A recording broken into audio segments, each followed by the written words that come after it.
Thanks for stealing half my Torah. Oh, so sorry. Okay, I'm kidding.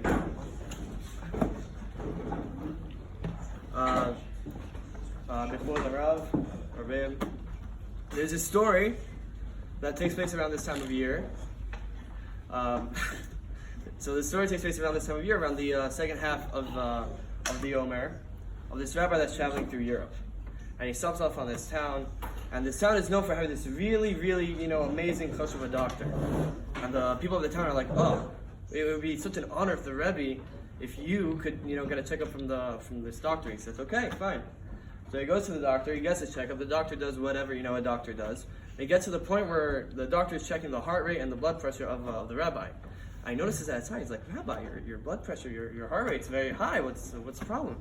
And the rabbi's like, of course it's high. I'm in the Torah just a few days.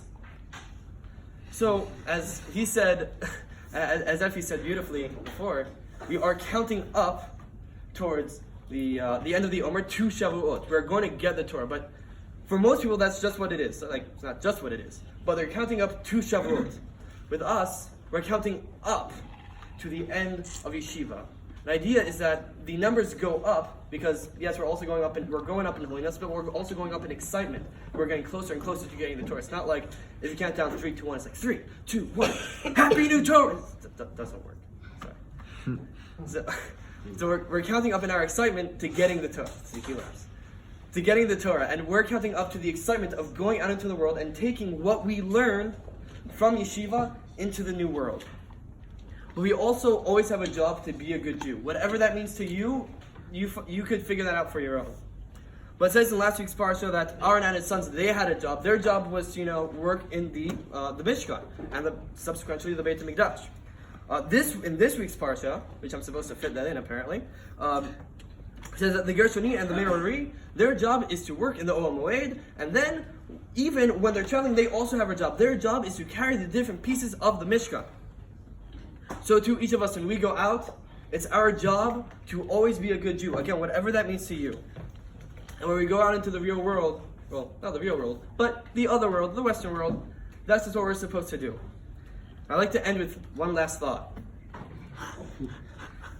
So when I was in middle school, I came up with this idea, which apparently wasn't a novel idea. Apparently I wasn't the first one to come up with this.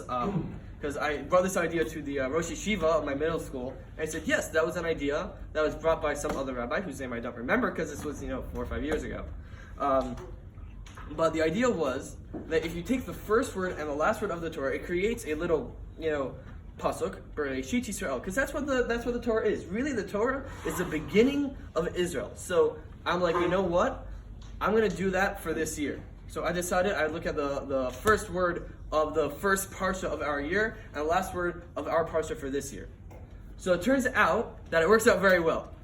The first word was ki tetzei, and now the last word is elav. Ki tetzei elav, when you go out to him. That is what our yeshiva is. It's teaching us what to do when we go out to him, when we go out to the world.